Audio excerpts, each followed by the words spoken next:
Oktyabrın 4-də Tbilisidə baş verən hadisələrlə bağlı başladılan istintaq çərçivəsində Daxili İşlər Nazirliyi fəal Nana Sanderini saxlayıb.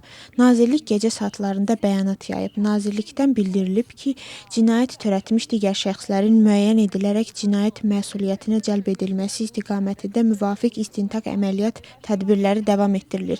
İstintaq Cinayət Məcəlləsinin 317, 222, 225 və 187-ci maddələri ilə aparılır.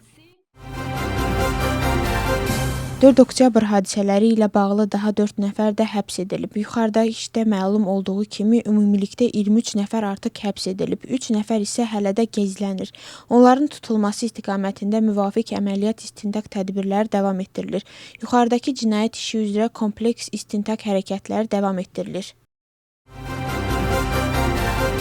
Hüquq müdafiəçiləri dünən 4 oktyabr aksiyası ilə bağlı saxlanılan 13 nəfərə baş çəkiblər. Vəkillər axşam saatlarında Zahestəki müvəqqəti saxlama məntəqəsini tərk ediblər. Hüquq müdafiəçiləri belə izah edirlər ki, məhbuslardan bəziləri özünü təqsirli bilmir, bəziləri isə susmaq hüququndan istifadə edir. Onların bir neçəsi hüquq mühafizə orqanlarının əməkdaşları tərəfindən şifahi və fiziki zorakılığa da işarə edir. Onlara qarşı 2 maddə strateji obyekti ələ keçirmək və blokadaya cəhd etmək və qrup zorakılığında iştirak etmə ittihamı irəli sürülüb. İstintaq bildirib ki, təqsirləndirilən şəxslər hüquq mühafizə orqanlarının əməkdaşlarına müxtəlif əşyalar atıb, həmçinin onlara fiziki təzyiq göstəriblər. Prokurorluğun məlumatına görə zorakılıq aksiyaları əvvəlcədən təşkil edilib. Məhkəmə təqsirləndirilən şəxslərin barəsində çıxarılan həbs qəti imkan tədbiri ilə bağlı bugün qərar verəcək. Parlament sədri 1-ci kanalın efirində baş verənlərdən danışıb. Şalva Papuaşvili seçkilərin nəticələrini dəyərləndirib. Həmçinin planlaşdırılan dinc devirmədən danışıb. Onun sözlərinə görə mitinqdə iştirak edən hər bir vətəndaş Rustaveli prospektinə hakimiyyəti devirmək üçün getdiklərini bildirir. ATƏT ODİR Gürcüstan hakimiyyətini dinc toplaşmaq və ifadə hüquqlarına hörmət etməyə çağırır. Həmçinin vətəndaş cəmiyyətinin öz mühüm fəaliyyətlərini sərbəst və təhlükəsiz şəkildə həyata keçirə bilməsini təmin etmək.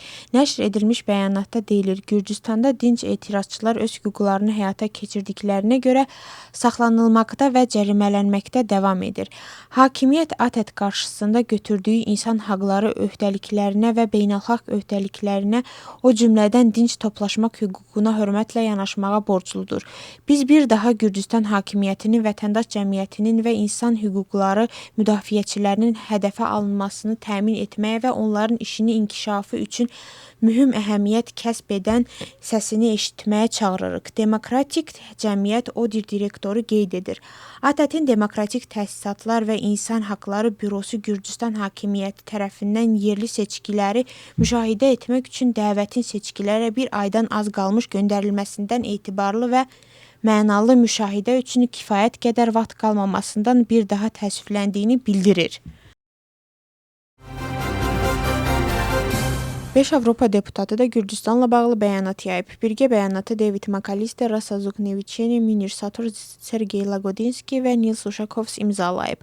Bəyanatda deyilir, Gürcüstanda 2025-ci il oktyabrın 4-də keçirilən yerli seçkilər məhdud şəraitdə özünü təyin etdiyi Gürcü arzusu hökumətinin vətəndaş cəmiyyətinə, müstəqil mediaya və siyasi müxalifətə qarşı repressiyaları kontekstində keçirilib.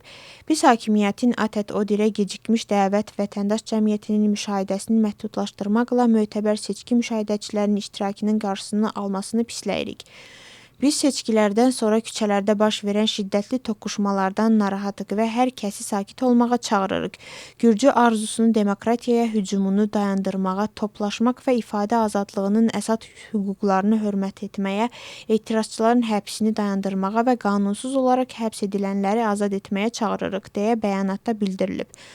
Müəlliflər Avropa İttifaqına qarşı getdikcə artan aqressiv kampaniyanı və Gürcü arzusunun müxalifət partiyalarını qadağan etmək niyyətini pisləyirlər.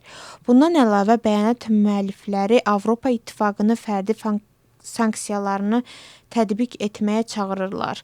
Biz Avropa İttifaqını və onun üzv dövlətlərini təcili tədbirlər görməyə və Gürcü arzusunun əsas siyasi liderlərini və rəsmilərinə, xüsusən Bidzina İvanişvili və İrakli Qobaxidzeyə qarşı fərdi sanksiyalar tətbiq etməyə çağırışımızı təkrar edirik, bəyanatda deyilir.